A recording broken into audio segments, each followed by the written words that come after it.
from Cedarburg Public Library Radio.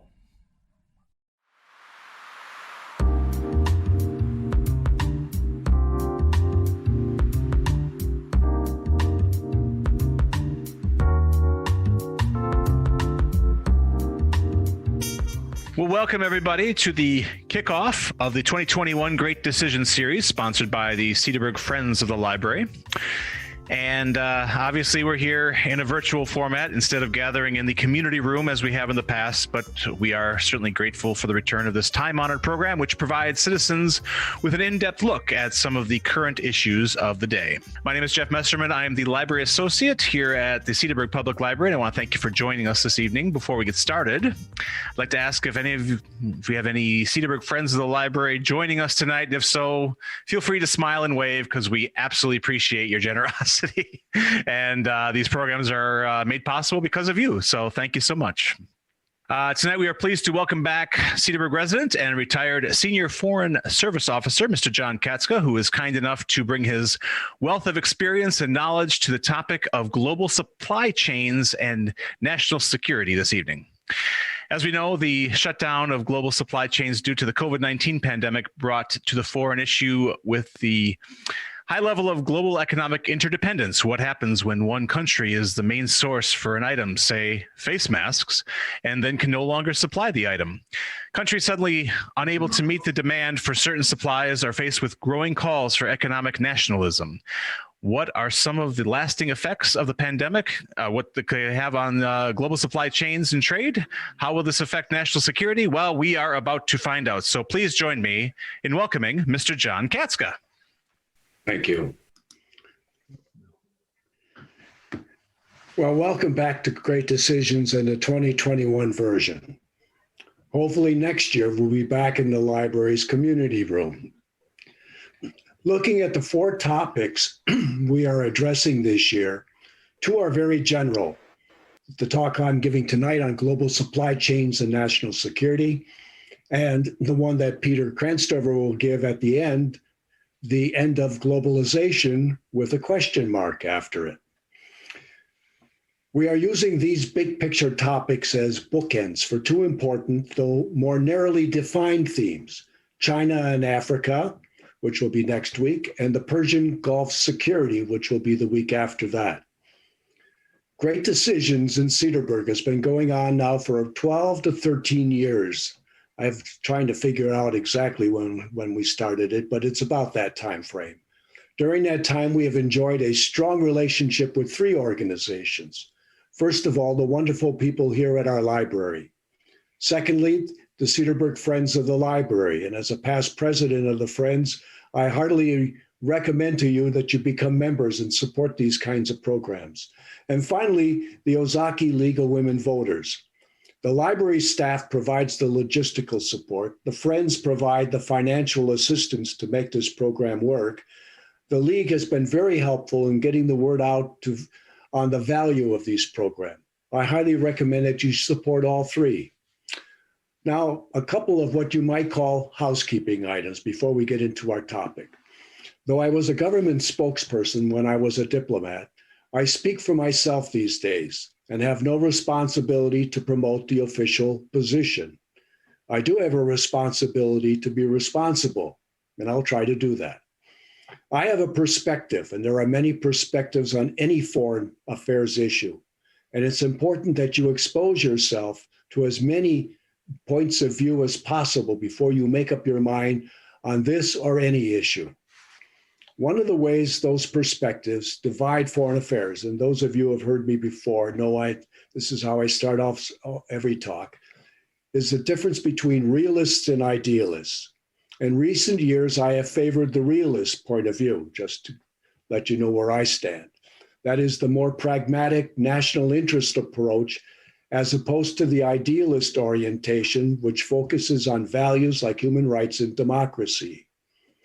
Importantly, neither approach is right nor wrong, but there are costs and consequences for either approach.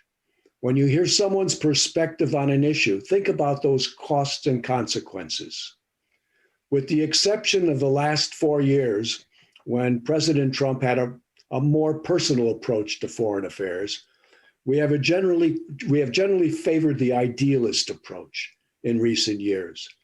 Rarely is anyone fully one or the other, and one's position can and probably should change to fit circumstances.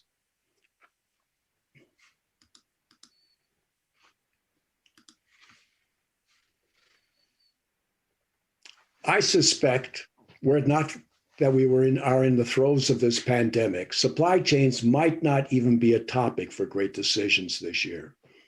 I further suspect that many of you haven't spent any time at all thinking about those supply chains. Well, let's look at a practical example. The chart of iPhone's supply chain is significantly simplified, but the chart does suggest that there is a range of entities and countries involved in its production.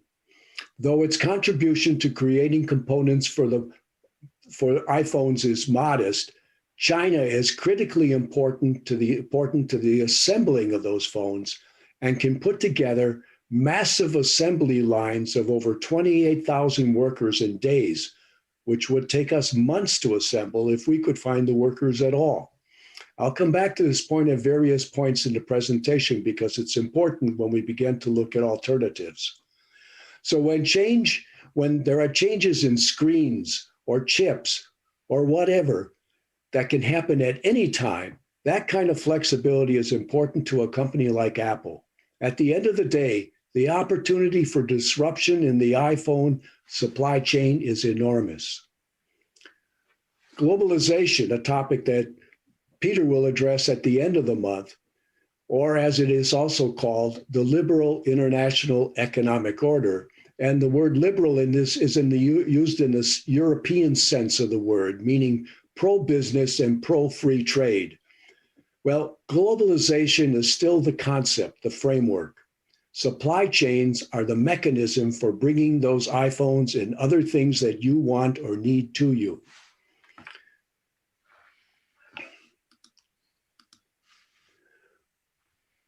What do we mean by supply chains? Well, Wikipedia is always there for a definition. It is a system of organizations, people, activities, information, and resources involved in supplying a product or a service to a consumer. You could read that. Supply chains activities involve the transformation of natural resources, raw materials, and components into a finished product as delivered to the end consumer. Yes, that is you and your iPhones, or maybe not, or whatever phone you want. Digitization fueled further speed, accuracy, and efficiency, allowing inventories on demand, allowing companies to operate wherever it made sense.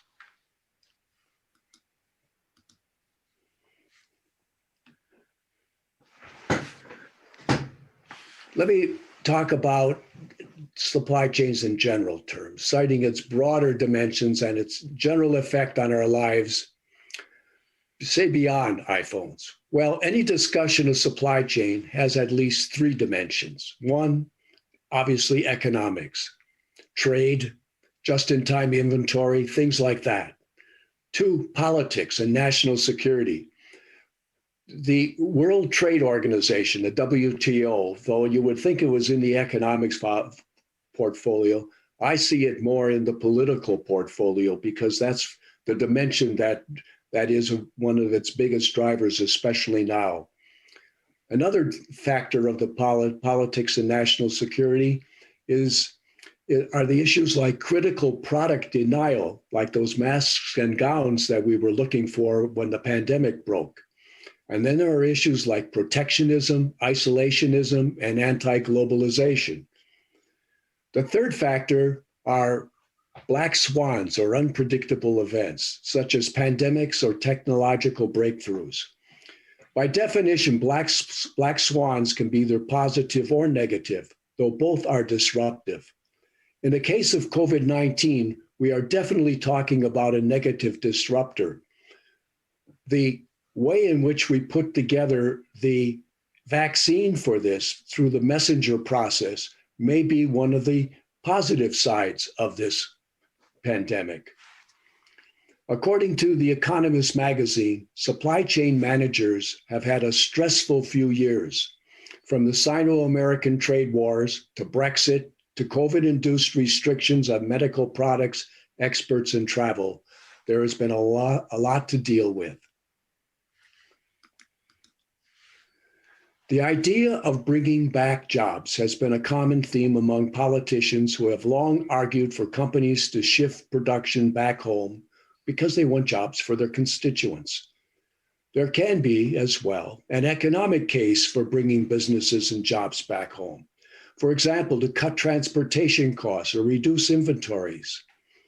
The Reshoring Initiative, a group that advocates for more manufacturing in America, cites the allure of made in the USA branding for older Midwesterners. I think that means good people like some of us. Frankly, that argument may work for some, but it is not persuasive enough to convince manufacturers to bring their production back home or to stop people from using Amazon or other kinds of outlets to get the products they want at the cheapest price. When those companies do come home, it is often with fewer workers and more machines. That certainly was the case when Master Lock came back to Wisconsin several years ago. To that end, the experience of the past decade suggests that for every company reshoring production, there may be more doing the opposite. A survey of German manufacturers found that 2% brought production home between 2010 and 2012. 4 times as many shifted operations abroad during the same time frame. It's just to show that this is a phenomenon that is going on not just here in the United States. A study published in 2016 by the OECD, that's the Organization for Economic Cooperation and Development, found that the effects of reshoring on national economies were still limited.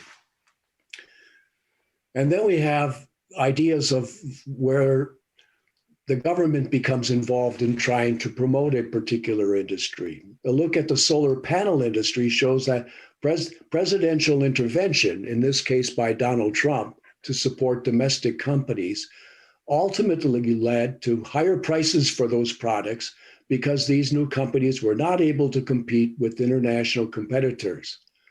And some of these companies went out of business. So obviously we have to look at the cost and consequences, as well as the national security considerations as we decide how we deal with disruptive threats. Nor does recent history suggest that new technologies will cannibalize trade. Take 3D printing.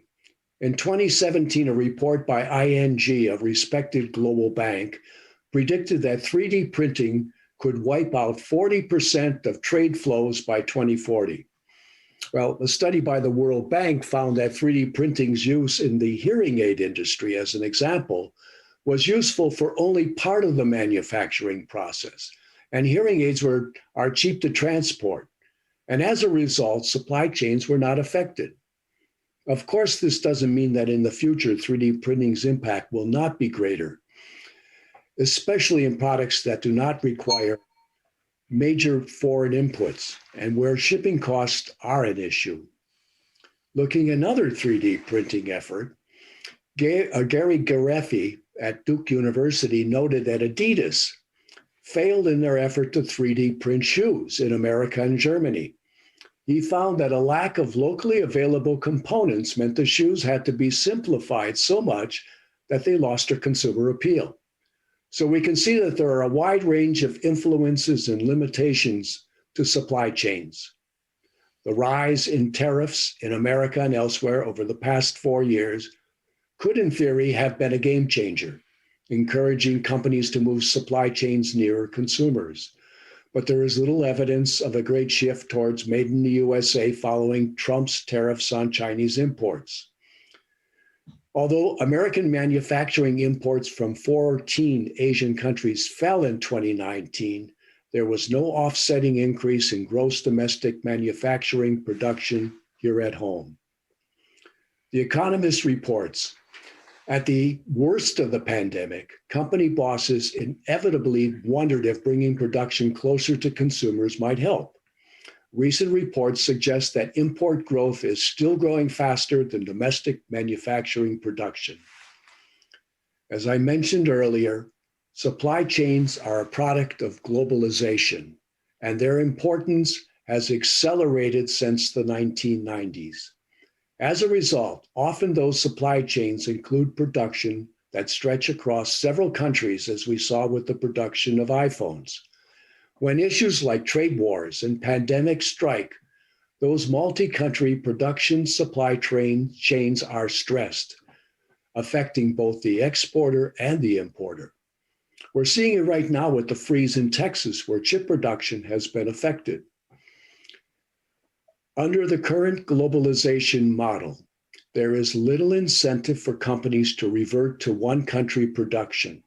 Such a condition would limit their flexibility and affect their markets, and very importantly, market access. However, depending upon how long this pandemic continues to affect the world's economy and whether the trade wars with China continue, these companies may be forced to revisit the question of bringing those businesses back home. The importance of the supply chain questions can be seen in almost every hotspot in the world. We could be talking about the straits, the transit issues in the South China Sea, or the Straits of Hormuz, where Iran has significant control, or on a more global platform dealing with the effects of COVID-19, or the effects of authoritarian governments, isolationism, nativism, tariff wars, and anti-globalization forces, to name a few of the possible influences on those supply chains. Therefore, in order to deal with those hotspots, policymakers need also to consider the effect of their policies on those supply chains. There are costs and consequences, two terms I repeat often, to every one of those policy decisions.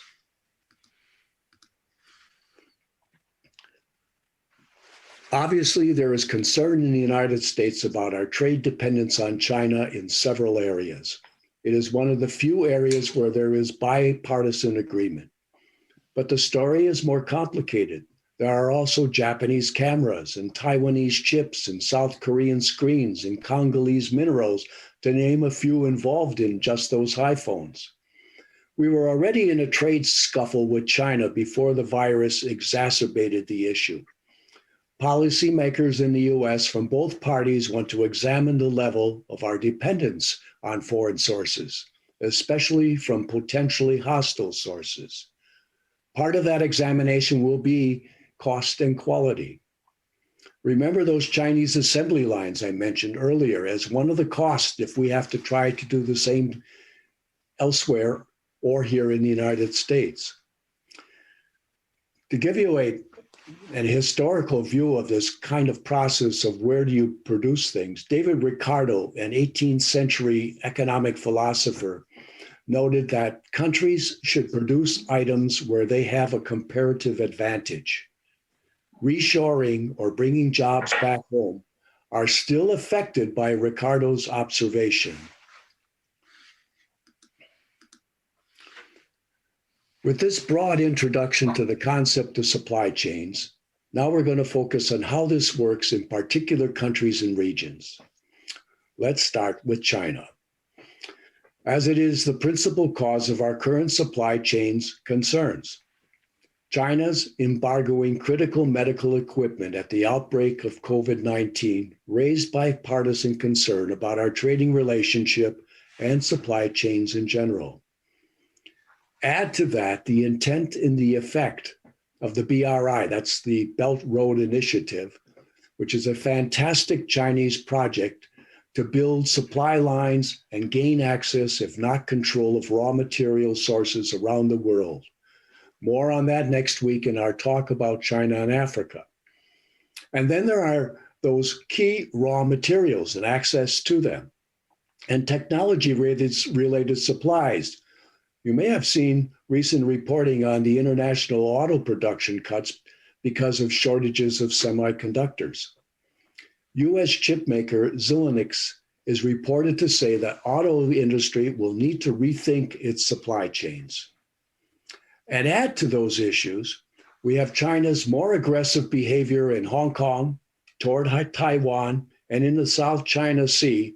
And we have a host of issues that flow back and forth from national security to commercial vulnerability concerns.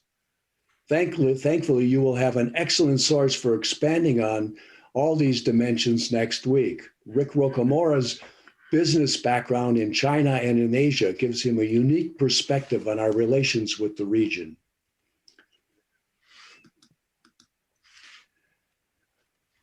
Brexit is a topic that we're not looking at this year, but it is definitely a disruptor to supply chains as well.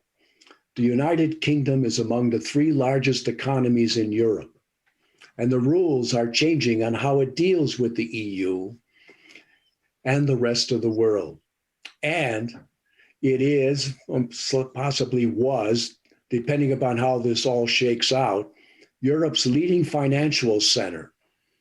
Further, Europe is awash with anti-establishment groups who, in general, have little faith that globalization will benefit them. All of these conditions are potential to real supply chains disruption.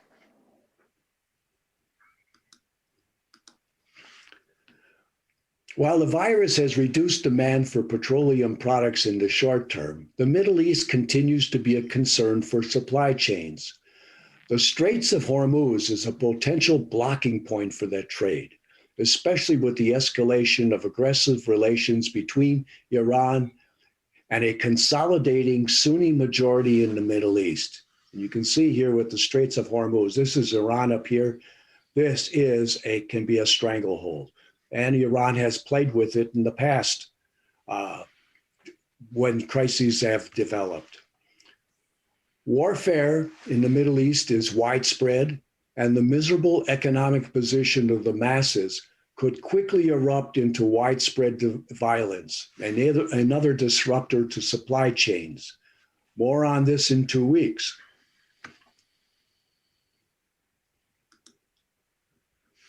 We're going to go back to that slide on other considerations. Then we have those groups connected to anti-globalization. This particular type of movement is primarily a developed country issue where a significant percentage of the population feels that they have not enjoyed as much of the benefits of globalization. We see some of these concerns in the polarization of our own country. Accompanying the turmoil in the more developed countries, there is a definite rise in authoritarian regimes, often allowing leaders or parties to define how they want to deal with globalization and supply chains issues.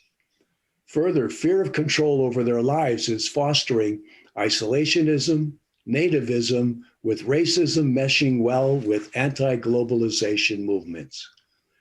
COVID-19 has fed into many of these isms, adding fuel to the resistance to freer trade and movement, and allowed or forced many of the world's economies to look inward.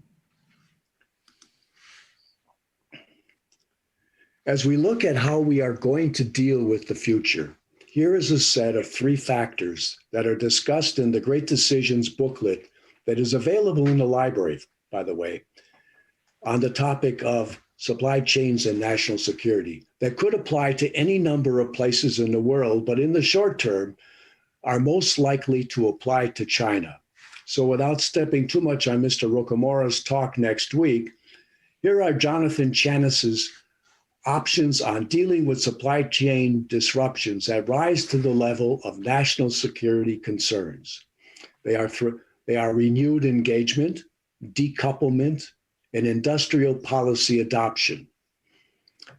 On renewed engagement, China suggests that those supporting this idea are growing smaller and come from older business types with a vested interest in existing relationships. This is his characterization, not mine. It also includes diplomats and academics. The principal message is good relations are a win-win outcome, certainly a message that diplomats could embrace. Decouplement advocates, he points out, see decouplement as halfway between renewed engagement and industrial policy adoption. Proponents want to find new supply chains to replace those connected to China, likely with like-minded countries. And then here's the more austere approach, industrial policy adoption. According to Arthur Herman at the Hudson Institute, industrial policy is a program of economic reforms that give the government extraordinary authority as well as fiscal and regulatory powers to change, in this case, China's economic policies. With a new administration, there can be new options, so the reality of what happened during Trump's 4 years do pertain. From my understanding of the situation, none of these options is desirable in themselves, though decouplement is the more likely. Renewed engagement ignores China's continuing practices of ignoring or abusing accepted international economic rules.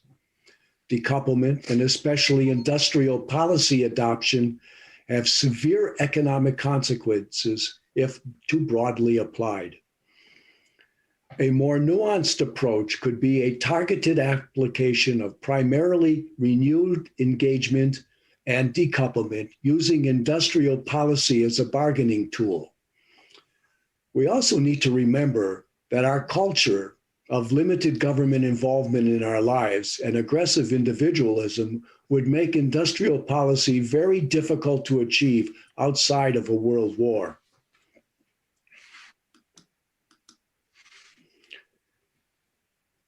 That, going back to that last point, that's why China and Russia are more capable of doing it, because their culture does allow them to have a much more authoritarian approach to these kinds of issues. Well, even before he took office, President Biden issued a plan to rebuild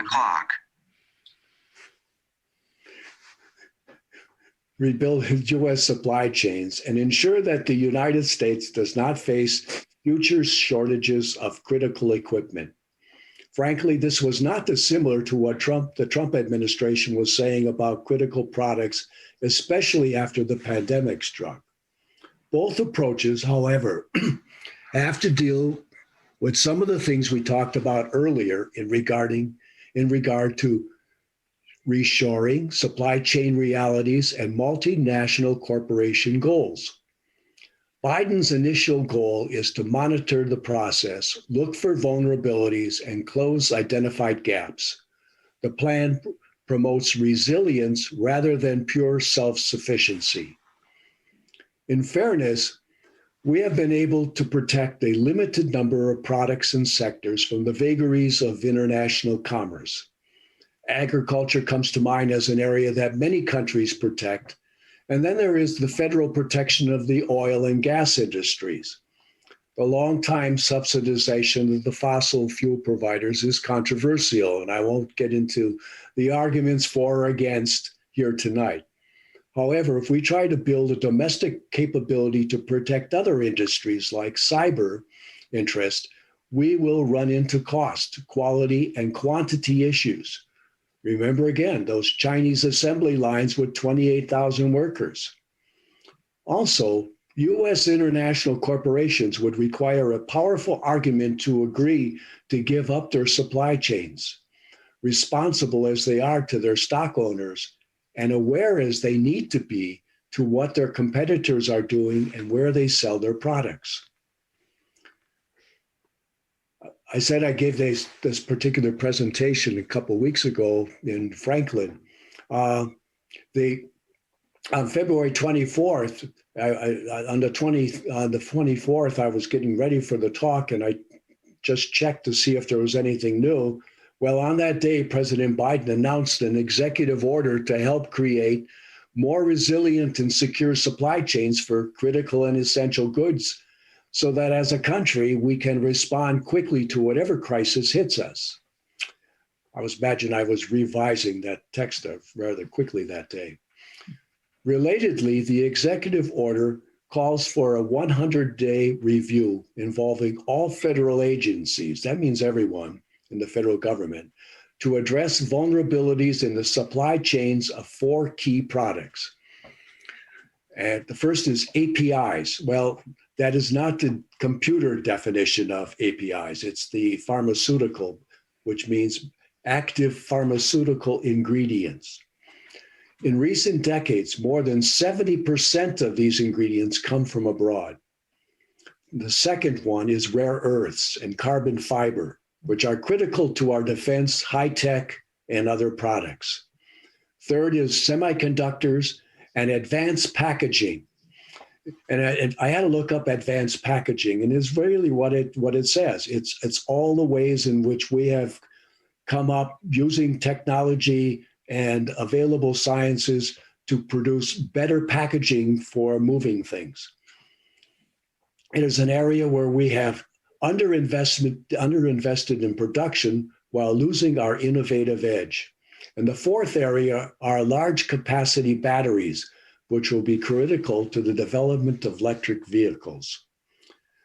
The next step in the president's executive order will be a one-year review of a broader set of U.S. supply chains with a focus on 6 sectors: the defense industry, public health and biological preparedness sectors, the information and communication technology sectors, the energy sector, the transportation sector, and supply chains for agricultural commodities and food production. That's a pretty broad look at our economy. This year-long all federal agencies assessment will identify risks, recommend actions to improve resiliency, and reach out to state and local shareholders and allies for input to the process. Finally, and this is my observation, some of these national security considerations could be part of an infrastructure package under discussion in Congress. Well, let me leave you with these thoughts. Our current experience with globalization, and this is where I wander into Peter's territory, is not the first effort in the last 2 centuries. In the 1920s and the 1930s, as we lurched towards the Great Depression, countries increasingly leveled tariffs, protected home industries to the point that trade was seriously affected. There is no guarantee that similar moves could not bring down this round of globalization and the supply chains that it supports. We need to get a handle on the choke points in the supply chains. Stockpiling is one answer. We did that with petroleum. One of the consequences of this examination may be that just-in-time inventories will have to be modified. Another is a diversity of suppliers, especially with like-minded countries that could be part of a decouplement strategy. The president's expected actions suggest that the administration recognizes the threat, has put together a solid plan with reasonable short-term goals and a longer-term assessment on action. This a strategic approach may hold off moves to do something fast. You will recall that after 9/11, when we added Homeland Security Department and the Intelligence Czar, or during the oil embargo in the 1970s when we created the Energy Department, our tendency in periods of crisis is to create new entities, new bureaucracies, because they are quick ways to look like we are doing something. Because of the nature of supply chains, an aggressive plan to rectify shortages and vulnerabilities will likely be slow in developing the structures needed and be met by countermoves, especially if we are focused solely on China. Because of these considerations, I hope we will meet, plan early, but take our time on how we deal with these supply chain concerns, that we work with like-minded countries in the planning phase, as well as how we mean to implement it. And I thank you for your attention. And I even put up some possible areas that you may want to ask questions on in case nothing comes to mind. Nope. So let's open up the channels and let me hear from all of you. Feel free to unmute yourself at any time and jump in. Is that the structure we'll go with, John? That's the way we're going to play it. All right. I definitely want to hear a question from Mary Whitted, who is the president of the Friends of the Library. John, you put me on the spot. I'm delighted that we were able to present this in this virtual format, and I'm thrilled that so many are able to take advantage of it. Thanks, John.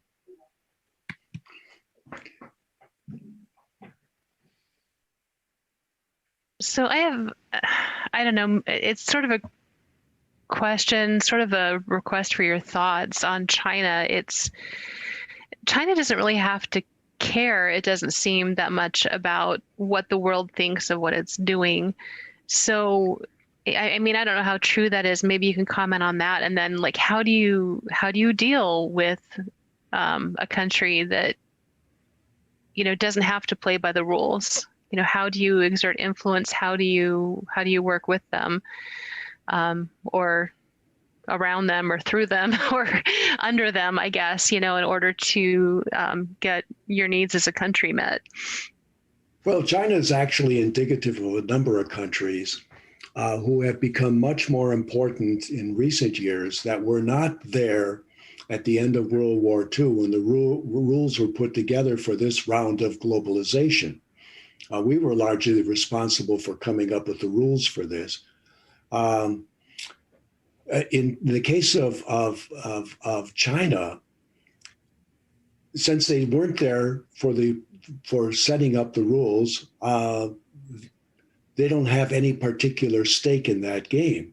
And there's also a parallel between China today and Germany when Germany became a country back in the 1700s. Well, I'm going to leave that very loose, 1800s. And at the time, the established countries of Europe had worked out rules on how they were dealing with each other. Well, Germany came in and wasn't party to the establishment of the rules and started breaking the rules. And we all know what happened in that process in Europe, which led to World War I and to World War II.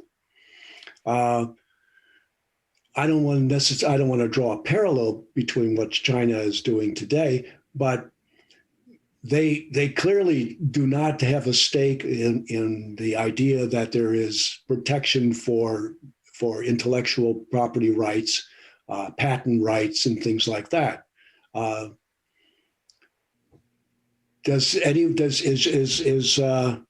Rick, are you on? Or you have any thoughts on this? Tough questions. So your question is that China is breaking all the rules and they don't care and are not held accountable? Is that your question, basically? Well, it's just you're going to run into this every now and then, in business or in diplomacy or anything, where you have a party that doesn't have to play by your rules, doesn't want to play by your rules, as mentioned, doesn't have any stake, doesn't have there's no benefit to playing by your rules. So how, what do we do? Where do we go from here? How do we engage with them in a way that's mutually respectful, and that, can sort of, we talk about trade wars, and maybe I'm an idealist. I'd much rather see us work together somehow. Maybe that's not possible. What do you guys think? Well, this is where you get different perspectives. China, if you look, China has a different, if you try to see the world the way the Chinese do, I lived there for 10 years. They see, their whole pitch to themselves is that they're developing their nation from 100 years of or more of colonial domination, and coming out of the previous dynasty into the present world. So they feel they were suppressed and exploited by the West. So to some extent, they've been humiliated by Western rules. They in fact refer to it as a century of humiliation by the West. So and the other element is, so the theme in their country is we got to develop the nation. This really started at the end of the Mao era, that we have to develop the nation and raise the standard of living of all the people. This was Deng Xiaoping's major theme that continued until Xi Jinping came to power. So, Rick, let me throw something in that might help. China is important. If we were dealing, if this was Thailand saying we're not going to play by the rules, that wouldn't be a big issue. China has risen to being a world economic power. That's what makes it important. Well, their viewpoint is that they work a lot harder than we do, and we're lazy. So it's our problem, not their problem. Well, that's one thing in terms of the production. It's another thing in terms of how you get the information about making new products. Mm-hmm. When you're stealing it from others and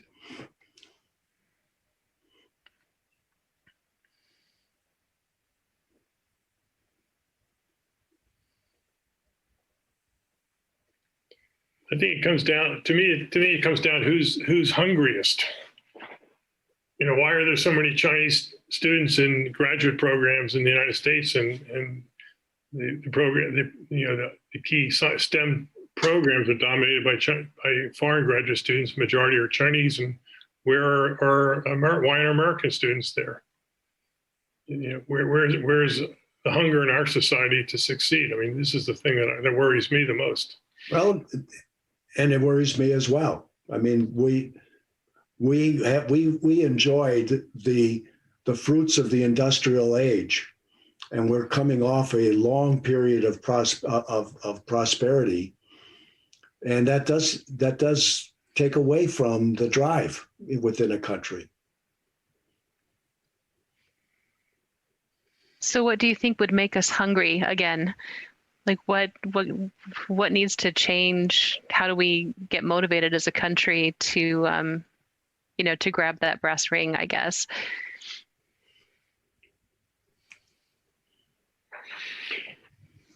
I don't know. I don't have an easy answer. There are some obvious things you can say. A war would cause that. And unfortunately, there are consequences that go with that are not desirable. And I don't think we're there at anywhere near that point. The trouble is, as we begin to come up with policies to deal with China, they are also developing policies on how to deal with us. We tend to develop these policies from the construct of our own cultural definitions, as they do as well. And sometimes we go past each other without making the connection because of those cultural differences. There's many different technologies where we're ahead of China, and hopefully we'll do the right things to stay there. But I would argue that going back to John's law of comparative advantage, the Chinese really help boost our standard of living in the United States. Yes, they did. Yeah, they reduced the costs of our goods and they're polluting their country, and we live in a beautiful place like Cedarburg or the surroundings. They've loaned us all the money to do that. So I mean, I think we have a very codependent relationship, and China's taken advantage of some of the weaknesses in our approach, particularly in some of the Asia Pacific challenges. But ultimately, China needs us as much as their growth is dependent on us and on our welfare. Well, that's reassuring. Do you see as the future of the Asian trade deal that a number of Asian countries signed with China last year, and we sat it out? Do you see Yeah. us entering into that in the future? Well, I'll start on this one. I thought one of the colossal mistakes of both the Clinton and the Trump campaigns was to say that TPP was a bad move for the United States. What they failed to understand that is the Trans-Pacific Partnership was going to be an agreement amongst all of the Asian countries and on the Pacific Basin, with the exception of China. And so China was going to have to, in order to become a party to that, would have to begin to change its behavior in order to be able to be accepted into the group. Now that they've gone ahead with this, I don't know how we walk back that particular process.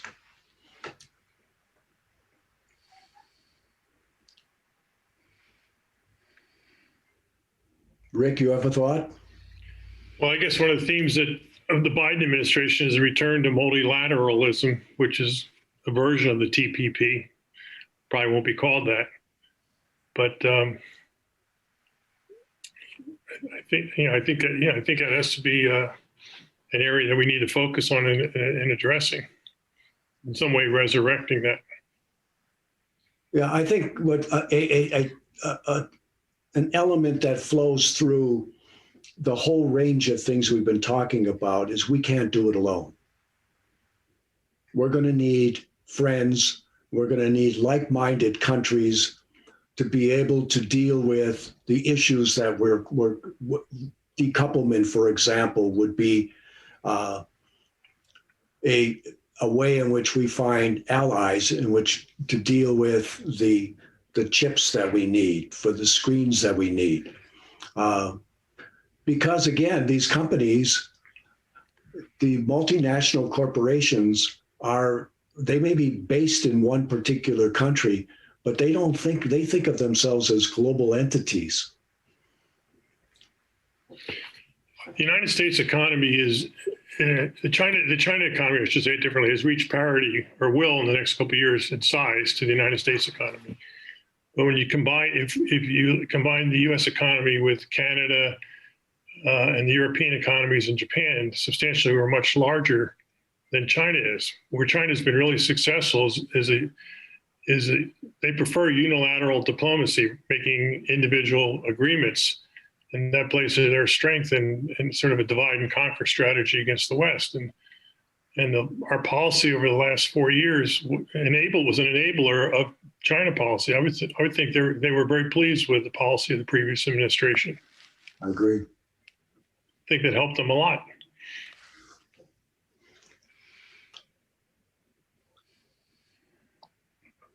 Any other questions out there?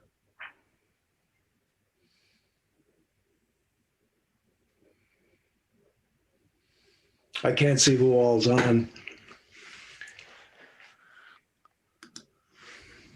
John, Peter here. I was wondering, I seem to think that you're not going to be able to, over the long run, compete with the Chinese in the global marketplace, but that we have a lot more government engagement, and that trying to deal with them in an open market sort of laissez-faire kind of trade situation is something that, because of the way they happen to be set up and because of the sort of conflation between private sector and government there, would make it extremely difficult for us to be able to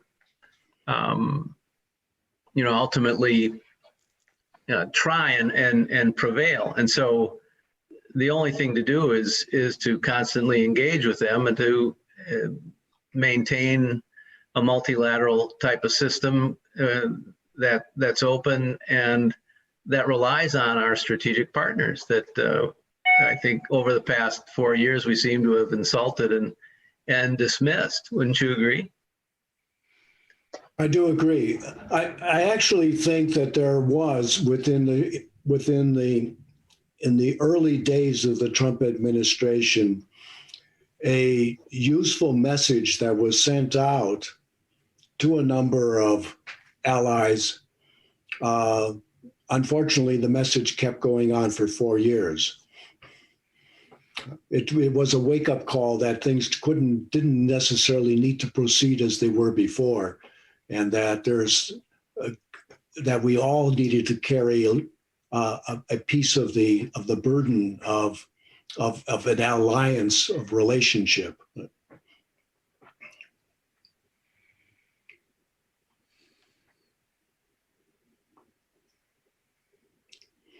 Does anyone see any possibility of doing an industrial policy where the government would step in and say to all the companies, you're going, as we did in World War II, you're going to produce tanks, you're going to produce Jeeps, you're going to produce destroyers? Well, I think if you get that kind of situation, I don't know that there's a lot of political will to do something like that with respect to either of the parties, the Democrats or the Republicans. But I think if you're, and indeed, having said that, though, some of the tariffs, that Trump put in the first few months of his administration continue to hold forth. And Biden hasn't, he's at least moved very cautiously with respect to doing any executive orders to remove or to modify any of those things, because they, in a number of cases, they protect certainly, some traditionally Democratic sectors. So in that regard, well, and I think perhaps having put some of those tariffs into place in the beginning of the Trump administration, some economists started to look at them in a slightly different light, and not necessarily as totally malign kinds of constraints, to a decent functioning of the market. So I think this administration is being a little cautious. They're not coming in and just getting rid of those things, realizing that maybe at least if you manage them properly, they might have some benefit for us. But don't you also think that if before they would rescind those tariffs, that they would want some quid pro quo for that? Yeah, I'm right. Yeah, they're not going to do those things, certainly without having some kind of right, as you say, quid pro quo on that. There's things that China that we want from China and China wants from us. China wants us to lay off picking on Huawei, for example. They would like us to quit restricting trade with Huawei and other key technologies. And on the other hand, we're going to need to cooperate with China. We want to cooperate with China on global emissions. So there's areas where we're not in conflict with China. We're going to have to work together in other areas where there's maybe some give and take. Agreed.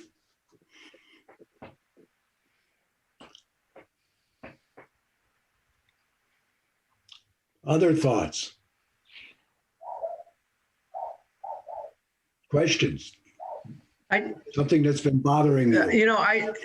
Just on reshoring, John, I don't think, I'm not sure when or how that's ever going to happen again, now that you've had, over the past 30 years, this connection amongst countries and this global trading arrangement having established itself so thoroughly. The only thing that's going to happen there, and you mentioned something about 2% of companies had come back over a particular number of years, but 4 times that amount had gone off and established themselves in a different place because of cheaper manufacturing processes and a better market arrangement for them.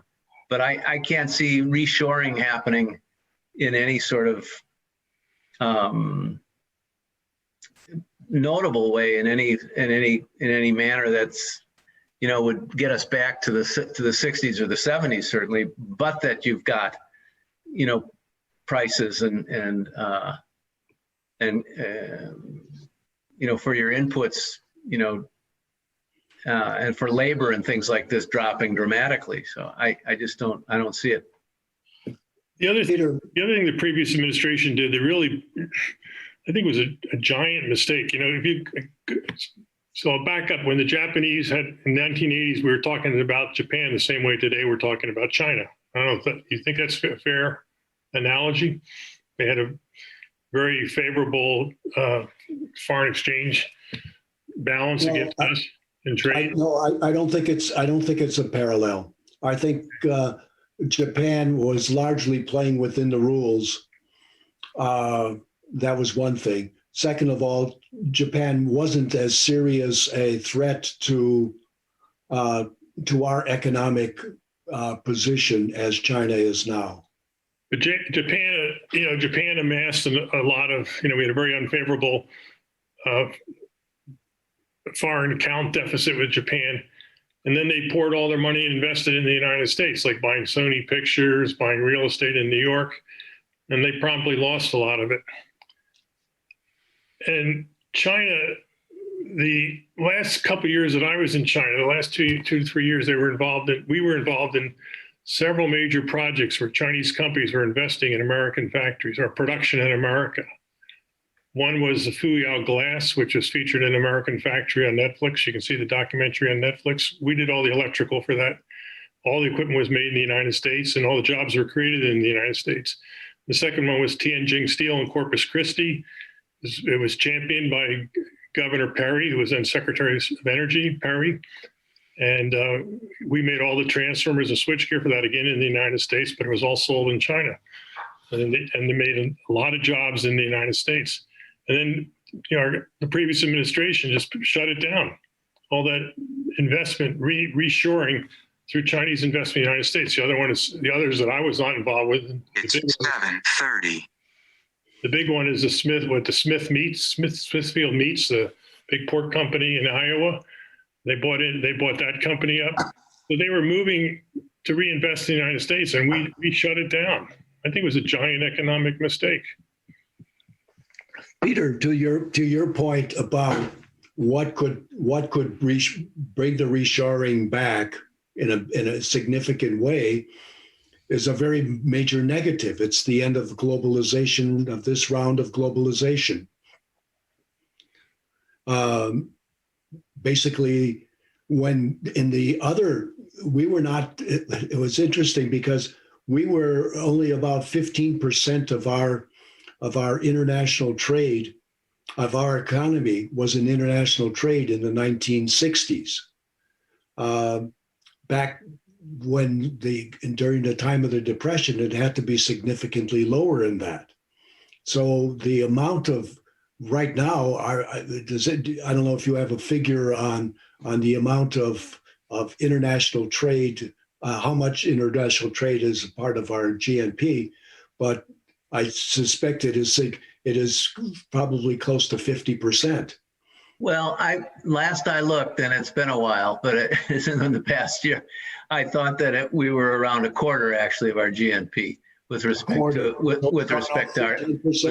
our trade sector. Yeah, I suppose we could find that out pretty quick. But you're right, certainly about we didn't really have much of a global marketplace until the 80s.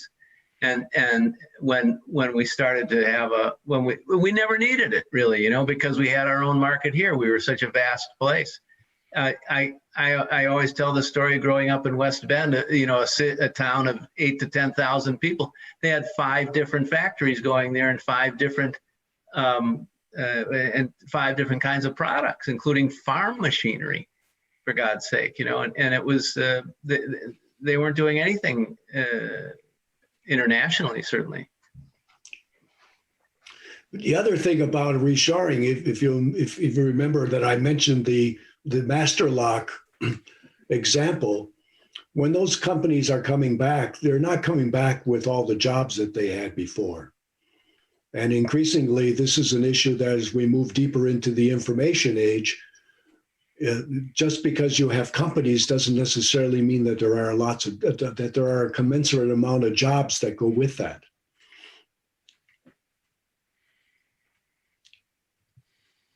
Right. Yeah.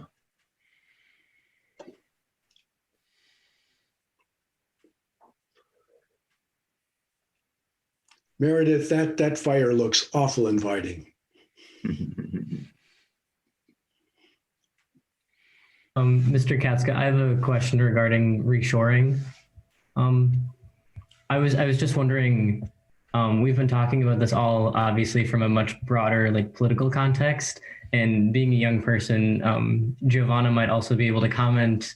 I'm just genuinely wondering if you or even Mr. Cranstover think that the United States going forward is going to continue to have a large enough like labor force of young people that want to go into something like heavy industry as opposed to into service sector jobs. And I understand that we both went to Cedarburg High School, and there's not as much blue collar industry in Cedarburg as there used to be. I'm just wondering if we, from that perspective, should even be trying to reshore, or if it's just sort of like a natural continuum of what happens over time. Well, there is Ricardo's injunction about you should produce where you have a competitive advantage. But Rick, this sounds like it's right up your alley. Reshoring. I was thinking about my own company, Cooper Industries. Most of the, I would say more stuff was moved to Mexico than to China. And of course, the light, small things like iPhones are natural to move to China. But I think the other, I think a lot, we haven't really talked about this in the context of what's going on in Mexico. And I think that's, the North American Free Trade Agreement. Most of these companies, that was the first place they moved. And that's where an awful lot of the business still is in Mexico. Maybe components are coming from China that they're assembled in Mexico. So right now, I think there's a shortage of skilled labor to go into U.S. factories. People don't want to go work there. They want to do other kinds of work. And this is to Riley's comment about where young people want to go. So what do you think should be done, Riley? Go repeat what you said. Obviously, as we've all said, there are a lot of challenges to reshoring, and I think acting as though we're going to bring American industry back, at least from a young person's perspective, it seems very romanticized and unlikely. It's very idealistic, and I wish that it would happen and that it was more feasible. But just even on that point alone, like I said, even though I did go to Cedarburg High School, and it's upper middle class, it's a lot more wealthy, not a lot of blue collar work. I genuinely don't know a lot of people that would even want to go into manufacturing jobs. So just from that point alone, I'm not really sure if it's very feasible. You're talking about blue collar. Yeah. Like most students, or most of my classmates are going to go to at least a 4-year university, possibly more, and end up in a service sector job. They don't want to go and work in a factory where they're going to make iPhones. Even ignoring comparative advantage and all of that stuff. I just don't see the desire amongst most young people that I've talked to go and work on an assembly line. Giovanna, you on? Yeah, I don't know if that's a valid point to bring on into this conversation. Sure, yes, it is. Okay. I mean, we want to connect our local conditions to what's happening on the international front. If I may, I think part of the issue might be education itself, like the way that things are framed. I think, Riley, of course, is talking about how we went to Cedarburg High School, and I think there was like a large expectation that students go to some kind of university, and I think, I don't know, like manufacturing jobs used to be a good way to make a living and support your family and things, and I don't know that that's necessarily true today, obviously, and I don't know if it could be made true, considering just how interconnected we are with the rest of the world. My observation is that it is still a reasonable way in which to make a living, but more and more of those jobs are disappearing. and either the workers are being pushed up, required to get more training and better skills, or just are leaving the workforce and having to go somewhere else, and that's where they end up in service industry. Yeah, and I worry about that. You know, where they end up, and you know, is it going to be satisfactory to them? You know, they're going to end up working in Amazon, which, you know, if you think factory jobs are rough, you know, I worked in factories all my life. I took a tour through the Amazon Kenosha facility. I was really surprised by the intensity of the work. It's pretty brutal. And the amount of robotics that they're employing to deal with some of that too. So that. Yeah. Where do these people end up? The disillusionment of blue collar workers. Again, I recommend if anybody can see American Factory, wants to know what life is like in a factory, that is a great documentary. It's on Netflix. You can just see the despair among blue collar workers. John, I've got a question. Yes, Doug. If you would, could you talk a little bit about sort of the social impacts of the disconnect between where a company is technically domiciled and where its workers come from? And what I'm getting to is there was a time when if I had a factory in a particular place, I cared about the schools in that place because that's where my workers came from. And if my workers come from far, far away, maybe I don't have as much corporate interest in things like the schools in my community. Absolutely spot on. Just take a recent example, Johnson Controls, which decided that it wanted to become an Irish company, merge with an Irish company because it was good for their tax break. Well, it won't. I would hold that it won't take long for the connections to the community begin to wither. That right now, yes, they're still very big, as is Miller's very big. But look at now, it's not Miller Park anymore. It's American Family Insurance Park.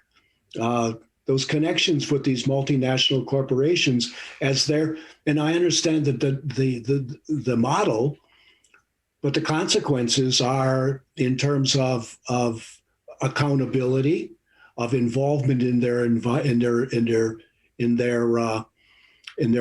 communities, as well as the ability to regulate them.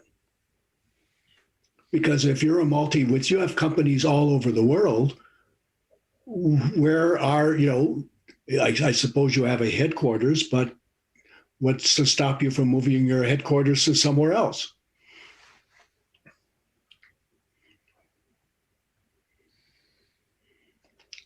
Rick?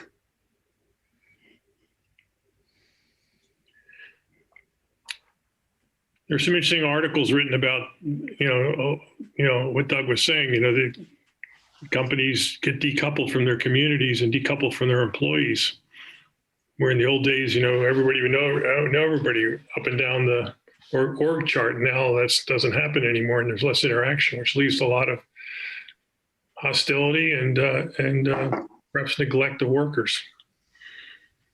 So it's going to be a challenge for our country in the next 30 years, 40 years.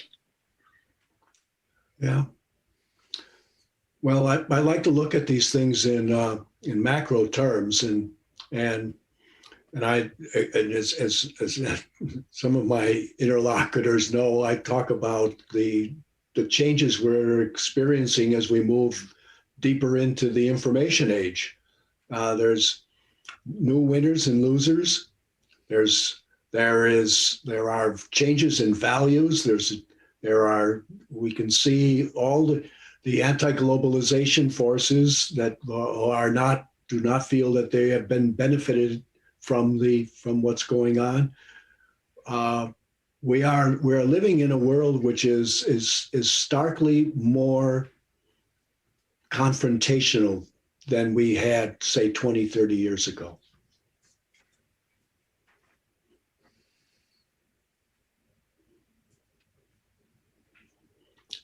Giovanna, where are you at? Are you at school? Indeed. Riley, are you at school as well? Yeah, I'm at UWM right now, but I was in Montana last year, so just for this year. Okay. Do you want to see outside?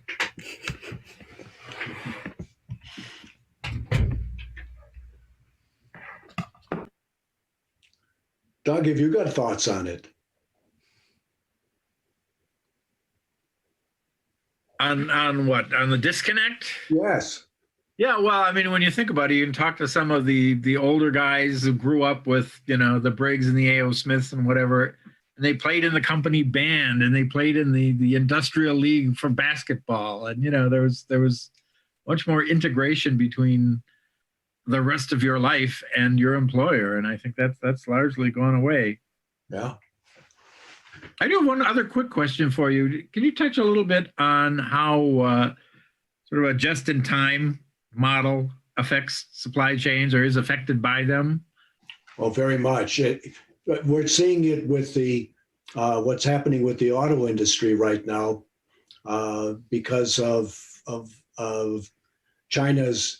I forget exactly what they have done in terms of chips, but there hasn't been the easy access. What is it, Rick? You're speaking of Taiwan, TSMC, Taiwan Semiconductor Manufacturing Company. It's a Taiwan company, but there's a shortage of chips in the world, I think, because no one anticipated the surge in demand. I don't think it's specifically a China issue. Yeah. But well, go ahead. No, go ahead. Sorry.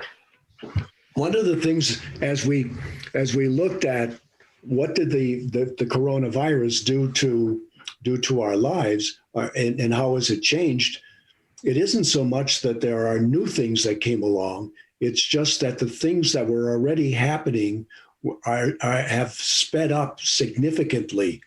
And the amount of these Zoom calls, I mean, this company wasn't even in existence before the pandemic, as far as I know. If it was of no consequence. And now it is a major industry. So there are things that are on the information side, on the technology side, that have really, really sped up. If you put at the beginning of the pandemic, if you had put your money into tech stocks, you would have probably done well.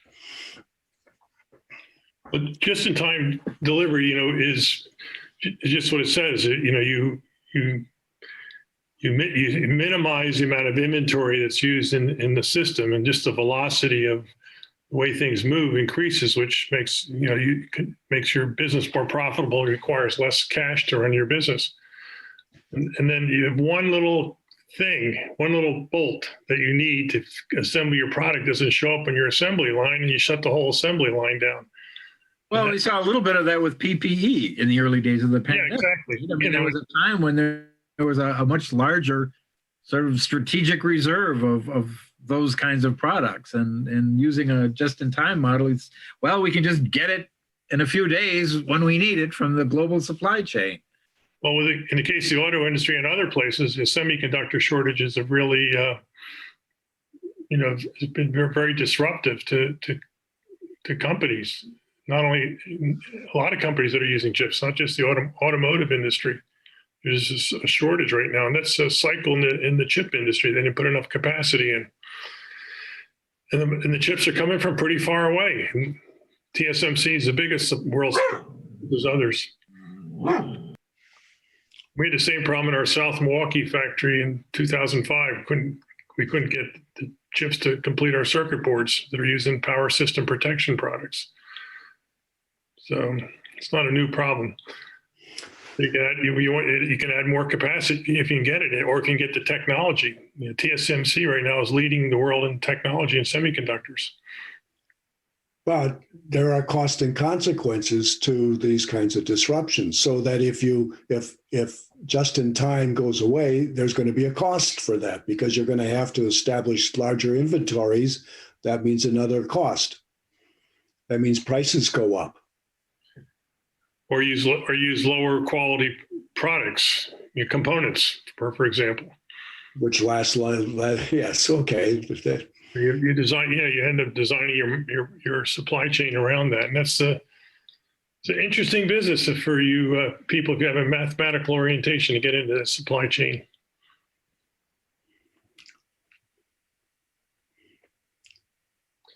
I don't think David Ricardo thought about the social implications of his theories. No, he didn't. He was actually working with a much smaller world, wasn't he? Yeah.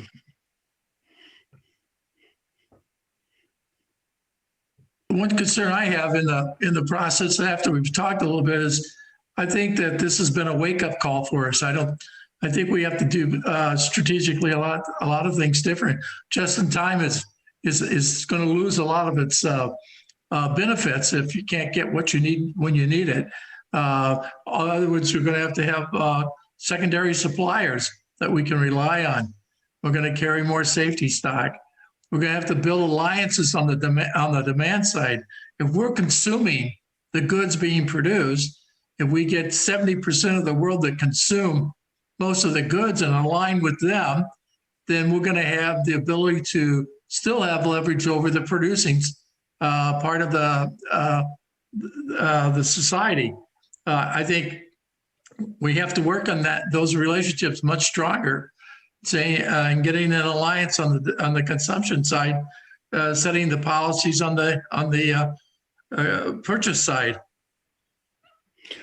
That's why I was very, very pleasantly surprised, and with the president's executive order, which is calling for a slow process that is going to look at a lot of these questions from a number of different points of view, not just national security, but also in terms of manufacturing, in terms of labor, in terms of environment.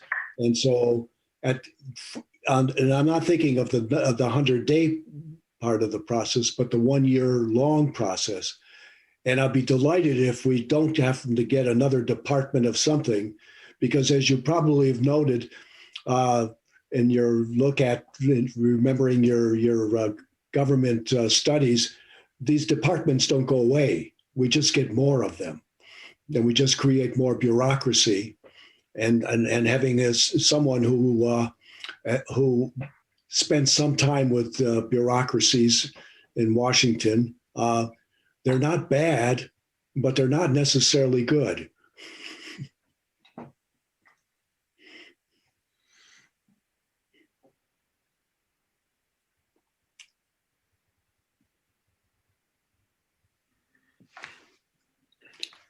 So do you think our standard, so I'll pose a question, do you think our standard of living has been increased because of our trade with China and globalization, or do you? I think well, I don't know if it's our standard of living. You're just talking economics then. Mm-hmm. Yeah. Okay. Economically, our trade, our relationship with China over the last 20 years has been beneficial to us. That doesn't mean it will necessarily be beneficial going forward. So how do you think we should modify it to make it continue to be beneficial for us? I think we need to find ways, and this becomes both a political and an economic discussion. And because the China's actions within the South China Sea, its relationships with India, its actions in Hong Kong and towards Taiwan do pertain to what we're going to do on the economic front, because and especially because we tend to be more idealistic than some certain countries in terms of how we put our foreign policy together. And we're more likely to pay attention to the Uyghurs and to other kinds of issues that where China's culture clashes with ours.